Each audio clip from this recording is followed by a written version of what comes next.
ॐ अज्ञानतिमिरान्धस्य ज्ञानाञ्जन्यशलाकया चक्षुरुन्मीलितं येन तस्मै श्रीगुरवे नमः। गायत्री मंत्र हमारे साथ साथ।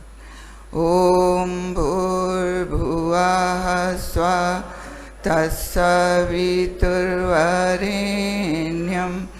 भर्गो देवस्य धीमहि धियो यो नः प्रचोदयात्।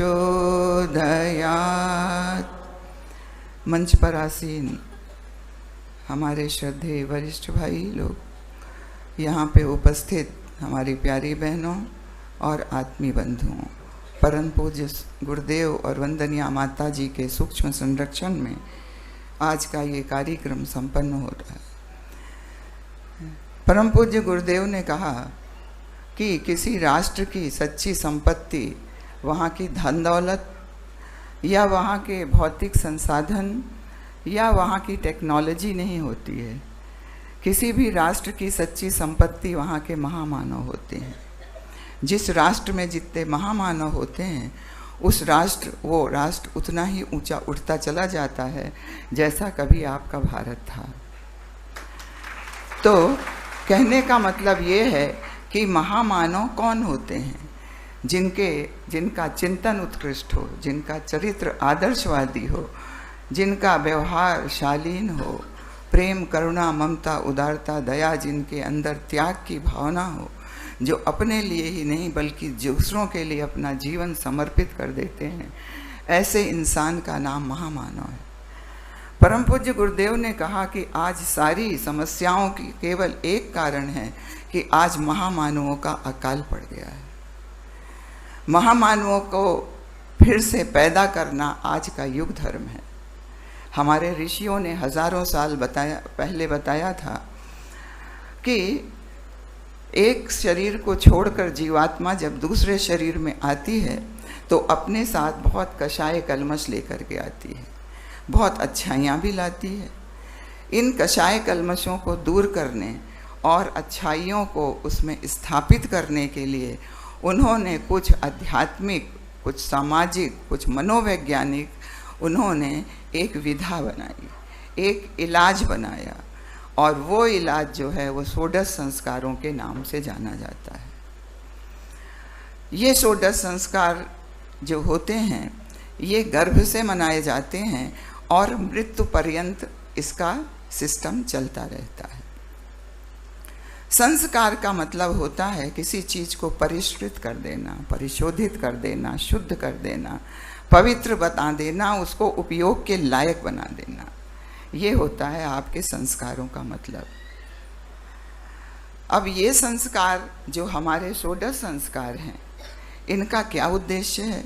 इनका यही उद्देश्य है कि जो चेतना आ रही है उस चेतना में जो कुसंस्कार, जो असंस्कृत विचार उसके अंदर हैं, उनको परिशोधित, परिमार्जित और परिष्कृत कर देना और उनके स्थान पर सुसंस्कारों की स्थापना कर देना। आप देखिए कि आपके आयुर्वेद में कोई भी एक छोटा सा एलिमेंट होता है, उसको बार बार तपाया, जलाया और संस्कारित किया जाता है तो पारा भी अमृत बन जाता है। पारा जो है वो जीवनदायिनी दवा बन जाती है। उसी तरह से ऋषियों ने देखा कि इस जीवात्मा को जब बार बार संस्कारों में तपाया जाएगा तो ये जीवात्मा भी महान बनती चली जाएगी। इसीलिए उन्होंने संस्कारों को बार बार करने के लिए, जीवन में कई बार करने का उन्होंने निर्देश दिया। ये जो संस्कार होते हैं ये गर्भ से शुरू होते हैं, गर्भ से शुरू होते हैं और बाद तक होते चले जाते हैं। तो मनुष्य में ये जो संस्कार डाले जाते हैं, इनके लिए हमें क्या करना चाहिए? गर्भ में सबसे पहला जो संस्कार होता है वो गर्भाधान संस्कार होता है। 16 संस्कारों में 3 संस्कार गर्भ में कहे ऋषियों ने। क्यों कहे? क्योंकि गर्भ में वो जीव जो आया हुआ है वो सबसे ज़्यादा उसके अंदर सेंसिटिव होता है, वो सबसे ज़्यादा ग्रहण करने की उसके अंदर क्षमता होती है। क्यों? क्योंकि वो जो जीव गर्भ में आया है उसका अचेतन मस्तिष्क माँ के अचेतन से जुड़ा रहता है।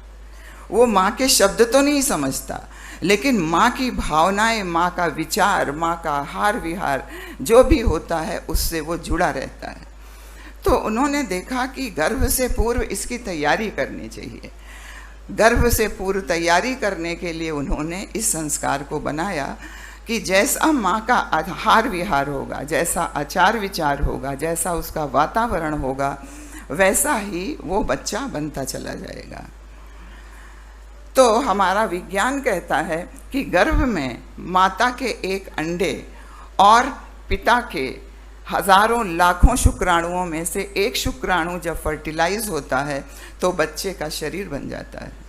लेकिन हमारा अध्यात्म कहता है कि उस समय जब बच्चा गर्भ में आता है तो जैसा माता और पिता का विचार होता है, उसकी भावनाएं होती हैं, वैसा ही ये जीव जो है ये विश्व ब्रह्मांड से उनके कोख में आ जाता है। जैसे एक गिद्ध उड़ता रहता है और उसको जहाँ अपना भोजन दिखाई देता है ज़मीन पे वहाँ उतरता है, उसी तरह से गर्भ में वो जीव उतर आता है। लेकिन आज हर बच्चा जो है वो एक्सीडेंटल चाइल्ड है, अपने आप पैदा हो जाता है, पता ही नहीं कि हमारी क्या जिम्मेदारी है। गुरुदेव ने लिखा है विवाह के पहले उसकी जिम्मेदारी समझें। ये गृहस्थ आश्रम की कितनी बड़ी जिम्मेदारी है इसको हम जानते ही नहीं, इसलिए इसका आवाहन भी नहीं करते और हर बच्चा अपने मन से पैदा हो जाता है। दूसरा संस्कार जो होता है वो गर्भ के तीसरे माह में होता है और वो तीसरे माह में उस बच्चे का और 7वें माह में जो सीमांतोन्नयन संस्कार होता है, तीसरे में पुंसवन संस्कार होता है। तो इन संस्कारों के माध्यम से जितने भी संस्कार हैं, जो भी कर्मकांड आपके हैं, उनके माध्यम से जन जागरण किया जाता है, धर्म तन से लोक शिक्षण किया जाता है। यदि केवल कर्मकांड करके खाना पूरी कर दिया जाए तो उसका असर नहीं पड़ता, जब तक कि हम उन संस्कारों के बारे में समझें ना और उसको हम अपने जीवन में लागू ना करें। तो परम पूज्य गुरुदेव ने कहा कि आज कोई एक संस्कार भी नहीं कराता, तो उन्होंने तीनों संस्कारों को एक में जोड़ दिया और उसका नाम दे दिया गर्भ उत्सव संस्कार। गर्भ में जीव आया है, भगवान का भेजा हुआ अतिथि आया है, तो उसको आप उसका स्वागत करिए, उसको एक अच्छा इंसान बनाने का प्रयास करिए। तो उन्होंने गर्भ उत्सव संस्कार के माध्यम से तीनों संस्कारों का शिक्षण दे दिया और ये कहा कि तीसरे माह से लेके 8वें माह तक जब भी आपको समझ में आ जाए, आप इस गर्भोत्सव के संस्कार के माध्यम से ये जानकारी प्राप्त करें कि अब आपको करना क्या है। परम पूज्य गुरुदेव ने कहा कि ये वैज्ञानिक युग है। इस वैज्ञानिक युग में लोग बहुत भाग दौड़ में हैं, बहुत उनके पास समय नहीं है, इसलिए तर्क तथ्य और प्रमाण पर जो चीज़ बता दी जाती है वो लोगों के जहन में उतर जाती है, वो हृदयंगम हो जाती है। इसलिए शांति कुंज हरिद्वार से एक गर्भोत्सव कार्यक्रम का वैज्ञानिक प्रतिपादन और उसके साथ साथ अन्य संस्कारों की भी परिपाटी को जन जन तक पहुंचाने के लिए एक वैज्ञानिक प्रक्रिया शुरू की गई है, ताकि लोगों को जब समझ में आ जाएगा एक संस्कार कितना वैज्ञानिक है, उसको वो देख लेंगे आँख से अपनी कि ये वाकई में बहुत ज़्यादा सही है। तो इसलिए पावर पॉइंट के माध्यम से ये संस्कार जो गर्भोत्सव संस्कार है ये जन जन के बीच में यहाँ से चलाया गया है, ताकि इसकी प्रामाणिकता देखते हुए लोग इसको अपने अंदर उतारें और इसको जन जन तक पहुंचाने का प्रयास करें। तो बच्चा जब गर्भ में आता है तब उसका नींव पड़ती है, किसकी? उसके शरीर की, उसके मन की, उसकी भावनाओं की, उसके अंतःकरण की, सबकी नींव पड़ती है। और अगर आपकी नींव कमज़ोर हो गई तो वो बच्चा जीवन भर सफ़र करता है, वो बच्चा जीवन भर परेशान होता है। इसलिए इस बात को जानना ज़रूरी है कि गर्भ में आने के पहले हमको अपना चिंतन, चरित्र, व्यवहार, हमको अपने परिवार का वातावरण यदि अच्छा नहीं हुआ तो आने वाला जीव हमारे कुल का चिराग कैसे बन सकता है। तीसरे माह में जब पुंसवन संस्कार कराते हैं तो विज्ञान कहता है कि तीसरे माह में उस बच्चे का मस्तिष्क बड़ी तेजी से बढ़ता है।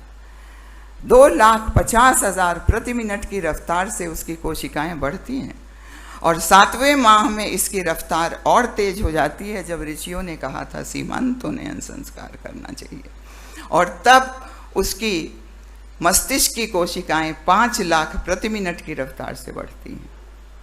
तो इस बढ़ते हुए मस्तिष्क में जिस तरह की छाप माँ के द्वारा, पति के द्वारा या घर वालों के द्वारा डाल दी जाती है, वैसा ही वो बच्चा बनता चला जाता है। उसकी इंद्रियां डेवलप हो जाती हैं, वो सूंघने लगता है, वो सुनने लगता है, वो स्वाद लेने लगता है, उसकी भावना का केंद्र बन जाता है। अब अगर माँ दुखी है तो बच्चा भी दुखी होगा, माँ परेशान है तो बच्चा भी परेशान होगा, माँ क्रोधी है, ईर्ष्यालु है, एक दूसरे से लड़ाई झगड़ा करती है, चुगली करती है, तो बच्चा भी वैसा ही बनता चला जाएगा। और माँ खुश है, प्रसन्नचित है, संतुष्ट है, तो उसका बच्चा भी वैसा बनेगा, ऐसा विज्ञान कहता है। एक डॉक्टर हैं रोपार्ट शेल्ड्रिक, उन्होंने कहा कि माँ का जैसा वातावरण होता है, जैसा उसका विचार होता है, जैसा उसकी भावनाएं होती हैं, वैसा ही उसके अंदर से एक फोर्स निकलती है। माँ के अंदर से एक फोर्स निकलती है जिसको मॉर्फोजेनेटिक फोर्स कहते हैं।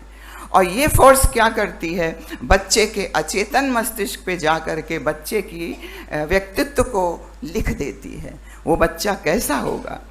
और आज विज्ञान ये भी कह रहा है कि जो माँ बहुत प्रसन्न रहती है, बहुत संतुष्ट रहती है, उसके अंदर अच्छे वाले हार्मोन निकलते हैं, अच्छे वाले हार्मोन निकलते हैं जिसको हम लोग एंडोर्फिन, एनकेफेलिन और सीरोटोनिन कहते हैं। ये जो निकलता है, ये ऐसी मॉर्फोजेनेटिक फोर्स निकालता है कि बच्चे के अचेतन मस्तिष्क में जा कर के उस बच्चे को प्रसन्नचित, तनाव मुक्त, व्यवहार कुशल और हर क्षेत्र में वो बच्चा कुशल, सक्सेसफुल होता चला जाता है। लेकिन अगर माँ दुखी है, प्रताड़ित है, परेशान है, डिप्रेशन में है, खुद ईर्ष्यालु है, तो उसके अंदर नेगेटिव हार्मोन्स निकलेंगे। और वो नेगेटिव हार्मोन्स होते हैं एड्रिनलिन, नॉरएड्रिनलिन और कॉर्टिसोल। आज विज्ञान कह रहा है कि इस दुखी माता के अंदर ये जो हार्मोन निकलते हैं, वो बच्चे के बौद्धिक विकास को रोक देते हैं। उसकी बुद्धि विकसित नहीं होती, वो बच्चा छोटा रह जाता है, वो चिड़चिड़ा, रोने वाला, गुस्सेबाज बच्चा बन जाता है, और फिर जीवन पर्यंत वो भी परेशान होता है और उसके माँ बाप और उसके घर वाले भी परेशान होते हैं। इसलिए माँ का खुश रहना, माँ का संतुष्ट रहना, माँ को प्रसन्न रहना और माँ को खुद अपने व्यक्तित्व को सकारात्मक सोच के अंदर, और उनका आहार भी ऐसा होना चाहिए। यदि वो माँ कुपोषित है, उसको खाना नहीं मिलता, बचा हुआ खाना मिलता है और एकांत में जा कर के उसको खाने को मिलता है, तो उसका बच्चा भी जो होता है वो कुपोषण का शिकार हो जाता है। और जो कुपोषण का शिकार बच्चा होता है, उसके अंदर कई बीमारियां को लेकर के वो पैदा होता है। वो बीमारियां हैं diabetes, hypertension, cholesterol, cancer. Even वो जो बच्चा है वो मानसिक और भावनात्मक रूप से रोगी बच्चा पैदा होता है। बड़ा होके जब वो बच्चा अपने जीवन के क्षेत्र में उतरता है और जरा सी परेशानियां होती हैं, तो वो एक एक करके उसके जीवन को परेशान कर देती हैं। इसलिए माँ को संतुलित, सात्विक, संस्कारित आहार खिलाना और उस माँ को प्रसन्न रखना खुद की भी जिम्मेदारी है और उसके घर वालों को और जो उनके संपर्क में आते हैं उनकी जिम्मेदारी है। तो ये है गर्भोत्सव संस्कार, जिसका एक अभियान यहाँ से चलाया गया है कि ये जन जागरण अभियान है। ये गर्भोत्सव संस्कार नहीं है, बल्कि गर्भोत्सव एक जन जागरूकता अभियान है कि आप संस्कार कराइए और क्यों कराइए, उसके लिए ये चीज़ बताई जाती है। चाहे वो स्कूल हो, कॉलेज हो, लड़कियों का हो, लड़कों का हो, शादीशुदा हो, बगैर शादीशुदा हो, आपको जहाँ भी मौका मिलता है, जहाँ भी आपको एक पब्लिक दिखाई देती है और आप इस बात को बता सकते हैं, तो पावर पॉइंट की यहाँ पे DVD निकाल दी गई है। उसको देख करके, उसको सुन करके आप भी दिखा सकते हैं और बता सकते हैं, ताकि हमारी संस्कार परंपरा, जो महामानवों को गढ़ने वाली संस्कार परंपरा थी, वो पुनः जागृत हो जाए और जन जन में फिर देवत्व का उदय हो जाए जैसे पूर्व में था। हमारा दूसरा संस्कार है नामकरण संस्कार, जो कि 10वें दिन बच्चा पैदा होता है, उसके 10वें दिन मनाया जाता है। जात कर्म और नामकरण, ये दोनों को मिला के गुरुदेव ने एक संस्कार कर दिया और उसकी जो मतलब है, उसमें जो करना है, उसको एक में मिला दिया। जैसा नाम तथा गुण, यथा नाम तथा गुण, जैसा बच्चे का नाम आप रखेंगे वैसा उसके अंदर गुण विकसित होगा। इसलिए बच्चे का नाम ऐसा होना चाहिए कि जो उसके अंदर महानता के गुण बार बार पैदा होने लगें, क्योंकि जब बार बार आप याद करेंगे उस नाम से, तो उस बच्चे में वो गुण पैदा हो जाएंगे। इसलिए बच्चों का नाम जो है गुणग्राही, देवताओं के नाम, महापुरुषों के नाम और प्राकृतिक विभूतियों के नाम से हमारे बच्चे का नाम रखना चाहिए। और इसमें शिक्षण भी दिया जाता है कि बच्चा जो है चुस्त दुरुस्त, जैसा कि हमारे सिपाही होते हैं, वैसा आपको अब इसको पालना है। पृथ्वी माता को उसको देते हैं कि माँ ही नहीं, जन्म देने वाली ही माँ नहीं है, बल्कि ये पृथ्वी भी उसकी माता है। इसलिए उसकी आन बान शान के लिए भी वो गुण उसके अंदर पैदा हों, ऐसा माँ बाप का उत्तरदायित्व होता है। बाल प्रबोधन, उसको कहानी सुनाते रहें, बार बार। बच्चा समझता नहीं लेकिन भाव समझता है। मदालसा अपने बच्चों को शुद्धोषि बुद्धोषि निरंजनोषि संसार माया परिवर्जोतोषि कह के वो अपने बच्चों को ब्रह्मज्ञानी बना दिया। इसी तरह से आज भी बच्चों को हम सुना सुना करके अच्छी चीज़ें एक दूसरे को उसकी गोद में दिया जाता है कि केवल माँ बाप का ही उत्तरदायित्व नहीं है, बल्कि घर वालों का और जो उसमें भाग लेते हैं उनका भी उत्तरदायित्व है कि इस बच्चे के अंदर सद्गुण हों और ये बच्चा निरंतर आगे बढ़े। तो इसलिए जो है नामकरण संस्कार। उसके बाद 6 महीने पे अन्नप्राशन संस्कार कराया जाता है। अन्नप्राशन में गाय की खीर खिलाई जाती है। उस खीर में मधु होती है, शहद, उसके अंदर घी होता है, उसके अंदर तुलसी दल होता है, उसके अंदर गंगा जल होता है। इसका क्या शिक्षण है? इसका शिक्षण दिया जाता है कि जो भी भोजन आप इस बच्चे को अब खिलाएंगी, क्यों खिलाएंगी? क्योंकि अब विज्ञान कहता है कि बच्चे का दांत निकल आया है। अब बच्चे के अंदर वो जूस निकल आते हैं जो कि खाने को हजम कर सकते हैं। इसलिए हमारे वैज्ञानिकों ने ये जो अन्नप्राशन संस्कार है ये 6ठे महीने में कराने के लिए निर्देश दिए थे। तो कैसा भोजन हो? वो भोजन हमारा सात्विक हो, संस्कारित हो और संतुलित हो और समय से भोजन किया जाए। वो सुपाच्य हो, जैसे खीर सुपाच्य होती है, दूध की तरह कलश रहित हो, गंगा जल की तरह पाप रहित हो और तुलसी की तरह वो उसकी अधिदैविक, अधिभौतिक और आध्यात्मिक उसके ऊपर कोई आपदा ना आए, ऐसा भोजन अपने बच्चे को आप खिलाएंगे, ऐसा शिक्षण उनके परिवार वालों को दिया जाता है। उसके बाद फिर आता है मुंडन संस्कार। मुंडन संस्कार क्यों कराए जाते हैं? 3 साल पे अक्सर करा दिए जाते हैं कि जो बच्चा अपने बाल एक उसका प्रतीक होता है कि जो उसके अंदर पाश्विक प्रवृत्तियां हैं, जो उनके अंदर पशु प्रवृत्तियां हैं, दुष्प्रवृत्तियां हैं, विचार हैं, कुविचार हैं, उनको काट करके निकाल देना। और शिखा इसलिए धारण कराई जाती है कि सद्विचारों का उसके अंदर स्थापना हो। तीर्थों में इसलिए कराया जाता है कि तीर्थ का जो एक वाइब्रेशन होता है वो उसके अंदर वो विचार भरता चला जाए और वहाँ के जो सूक्ष्म शरीरधारी सत्ताएं हैं उनका भी आशीर्वाद उसको मिले। इस भाव से जो है वो मुंडन संस्कार कराए जाते हैं। समय समय पर घर वालों को उसके लिए शिक्षित किया जाता है कि अब आपके बच्चे के लिए आपका ये कर्तव्य है। इसलिए हमारे ऋषियों ने ये बनाया था। और जैसे ही बच्चा थोड़ा बड़ा स्कूल जाने वाला होता है तो उसका विद्या आरंभ संस्कार कराया जाता है। शिक्षा के साथ विद्या भी ज़रूरी है, इसलिए सरस्वती के साथ गणेश की पूजा की जाती है उस दिन, कि शिक्षा जो है वो आदमी को बहका भी सकती है। बहुत ज्ञानी हो करके अगर एक कंप्यूटर इंजीनियर दूसरी दिशा में चला जाता है तो एक ऐसा वायरस बना देता है कि पूरी दुनिया परेशान हो जाती है। अगर टेररिस्ट से मिल जाता है तो दुनिया को परेशान करके रह देता है, बैंक रॉबरी शुरू कर देता है, गलत काम शुरू कर देता है। इसलिए शिक्षा के साथ जीवन विद्या भी सीखनी चाहिए, जीवन जीने की कला उसको आनी चाहिए। और ये बाप का उत्तरदायित्व है कि अब बच्चे के अंदर सद्गुणों का विकास करने के लिए उसको कहानी के माध्यम से, लोरी के माध्यम से, अपने संगीत के माध्यम से और अपने ही चिंतन चरित्र व्यवहार के माध्यम से उस बच्चे के अंदर सद्गुणों का विकास हो। विद्या का मतलब ही है कि चिंतन चरित्र और व्यवहार में सद्गुणों का विकास हो, गुणों का विकास हो, ये है विद्या। शिक्षा हमें स्कूली होती है कि हम अपने एकेडमिक में कितना तेज हैं, हम अपने स्कूल में टॉप कर रहे हैं, लेकिन अगर विद्या ना आई तो उसको रहने का तरीका नहीं आता।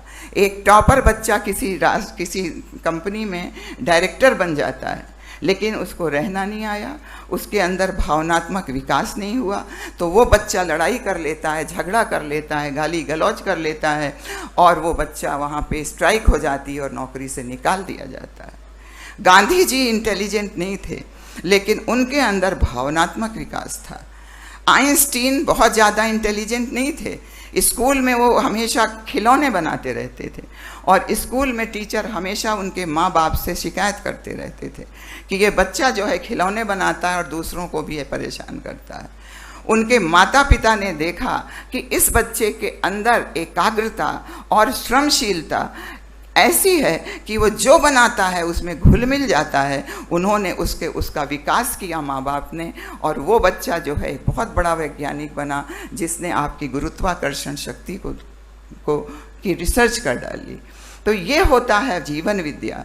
तो ये मत सोचिए आपका बच्चा टॉपर है कि क्या है, उसको जीवन जीने की कला आनी चाहिए और वो सिखाने वाले आप माँ बाप होते हैं, क्योंकि अभी बच्चा छोटा है। तो इसलिए ये चीज़ें जो होती हैं, ये जो बहुत ज़्यादा संस्कार जो हैं, पहले इनको समझना चाहिए ये हम कर क्यों रहे हैं। तो उसके बाद आता है यज्ञोपवीत संस्कार। यज्ञोपवीत संस्कार जो आपका है वो टीनेज में होता है, बच्चों का जब किशोरावस्था आती है। क्यों ऋषियों ने बनाया? क्योंकि इस समय बच्चे के अंदर एक उभार आता है शक्ति का, एक अंदर हार्मोन्स इतने ज़्यादा बन जाते हैं कि उसके अंदर कुछ कर डालने की क्षमता आ जाती है, और अगर उसको दिशा नहीं दी गई तो गलत काम करने की तरफ मुड़ जाता है। इसीलिए उस शक्ति को, उस ऊर्जा को चैनलाइज करने के लिए, उसको दिशा देने के लिए हमारे ऋषियों ने यज्ञोपवीत संस्कार बनाए थे। यज्ञोपवीत जो संस्कार होता है वो प्रतीक होता है हमारी देव संस्कृति का। गायत्री माता और पिता यज्ञ पिता गायत्री माता की जो प्रतिमा होती है वो यज्ञोपवीत होता है। यज्ञोपवीत जो शिखा धारण करते हैं वो देव संस्कृति का प्रतीक होता है, और इस देव संस्कृति के सूत्रों को अपने जीवन में उतारने के लिए जो संकल्प लिए जाते हैं वो होता है आपका यज्ञोपवीत। तो ये एक संकल्प हमेशा, जैसे आप कलावा बांधते हैं और आपको समय समय पर याद दिलाता है कि हमने ऐसा बनने का संकल्प लिया था, उसी तरह से उस बच्चे को समय समय पर देव संस्कृति के जो गुण होते हैं, ये गायत्री माता का एक प्रतिमा भी है। और प्रतिमा कैसे है? इसका एक ब्रह्म ग्रंथि होती है, 3 छोटी ग्रंथियाँ होती, वो ओम भूर्भुवः स्वः का प्रतीक होती हैं। 3 लड़े होती हैं, तत्सवितुर्वरेण्यम भर्गो देवस्य धीमहि धियो यो न प्रचोदयात्। और एक एक लड़ों में 3 जो है वो और धागे होते हैं जो कि इनके 9 शब्द बताते हैं, और इन 9 शब्दों का शिक्षण उनको यज्ञोपवीत में बताया जाता है कि इनको वो श्रेष्ठ तेजस्वी पापनाशक सुख स्वरूप परमात्मा को हम अपनी अंतरात्मा में धारण करते हैं। ये ज्ञान उनको दिया जाता है, और जब एक अलौकिक वातावरण में वो बच्चा वो संकल्प ले लेता है तो फिर वो उसकी मनोभूमि ऐसी होती है कि वो उसको पूरा करने का प्रयास करता है, अगर उसके माँ बाप उसको दिशा देते रहे। तो ये होता है यज्ञोपवीत संस्कार, जो हमारे बालक को मानव बना देता है, महामानव बना देता है। यज्ञोपवीत अकेला ही नहीं, बल्कि इसके साथ गुरु दीक्षा भी दी जाती है। जैसे एक चिड़िया जो है वो 2 पंख से उड़ती है, एक पंख काट दिया जाए तो वो नहीं उड़ सकेगी। इसी तरह से हमारे जीवन भी 2 आयामों में बटा हुआ है, आध्यात्मिक और भौतिक। भौतिक के लिए आप शिक्षा के गुरु ढूंढते हैं, लेकिन अध्यात्म जगत का गुरु कहाँ से मिले? आज तो वो गुरु दिखते हैं कि लोभी गुरु लालची चेला, भाई नरक में ठेलम ठेला, ऐसे वाले गुरु मिल जाते हैं। खुद अज्ञानी हैं और अपने शिष्यों को भी अज्ञानी बना देते हैं। ऐसा गुरु, ऐसा समर्थ गुरु जो अपने तप की शक्ति, अपने प्राण की शक्ति, अपने पुण्य की शक्ति जो दे सकता है, वो सद्गुरु होता है। परम पूज्य गुरुदेव ऐसे सद्गुरु हैं जो कि अपने प्राण की, तप की, पुण्य की शक्ति काट के लाखों करोड़ों शिष्यों को दे दिया, और वो शिष्य आज जो हैं वो कहाँ से मानव से महामानव बनते चले जा रहे हैं। ये समय ऐसा है कि ये समय में आप जहाँ यहाँ पे आए हैं, इस पूर्ण बेला पे जो जो भाइयों ने यज्ञोपवीत ये ना लिया हो गुरु दीक्षा, ये सौभाग्य और सुयोग्य है कि श्रद्धेया जी और डॉक्टर साहब के माध्यम से परम पूज्य गुरुदेव की दीक्षा संस्कार आपको मिलेंगे। आप इस सौयोग्य सौभाग्य को मत चूकिए, क्योंकि परम पूज्य गुरुदेव जैसा तपस्वी, वो केवल हम लोग के लिए उन्होंने जीवन जिया, व्यक्ति, परिवार और समाज निर्माण के लिए जीवन जिया, हमारे और आपके उत्थान के लिए जीवन जिया, जौ की रोटी छाछ खा के जीवन जिया। ऐसा तपस्वी गुरु कहीं मिलने वाला नहीं, जिसकी दीक्षा संस्कार कल होगी। और आप इसमें मत चूकिए, जिसने दीक्षा ली भी है और उसको पालन नहीं कर रहे हैं, वो भी इस दीक्षा संस्कार में भाग ले सकते हैं। वो जब दीक्षा भगवान गुरुदेव दे देते हैं तो क्या होता है, एक छोटा सा लड़का भटकता हुआ भगवान को ढूंढता हुआ पहुंचता है बिरजानंद जी के पास, और वो दयानंद सरस्वती बन जाता है। विवेकानंद जो भटके हुए थे, जो एक तरह से देखा जाए तो नास्तिक थे, उनको रामकृष्ण परमहंस ने विवेकानंद बना दिया। तो ऐसा गुरु है आपका जो इससे भी महान है, जो अवतारी सत्ता के रूप में आया है। ऐसे गुरु दीक्षा जो है वो कल दी जाएगी सुबह। आप सभी से निवेदन है कि जिन्होंने नहीं ली है उसमें भाग लेने की कृपा करें और अपने जीवन को धन्य बनाएं। इसके बाद आता है विवाह संस्कार।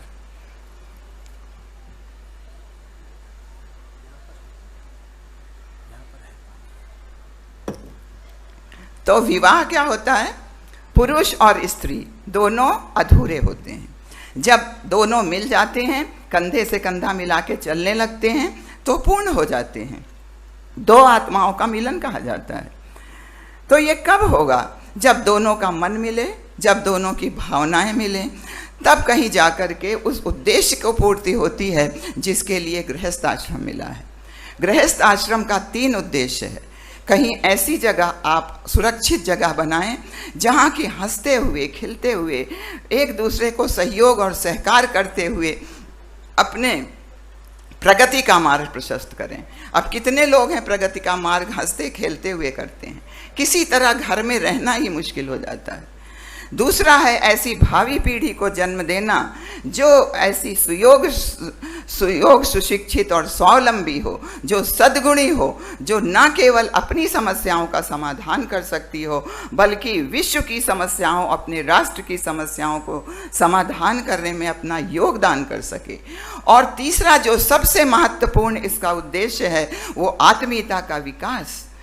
पहले अकेला इंसान रहता है और वो अपनी पत्नी के साथ जब मिलता है तो प्रेम, प्यार, करुणा, उदारता, सहयोग और सहकार की वृत्ति अपनी पत्नी में, बच्चों में और अपने परिवारजनों में, पुरजनों में इसको बढ़ाता है, और तब आत्मीयता का विकास होता चला जाता है।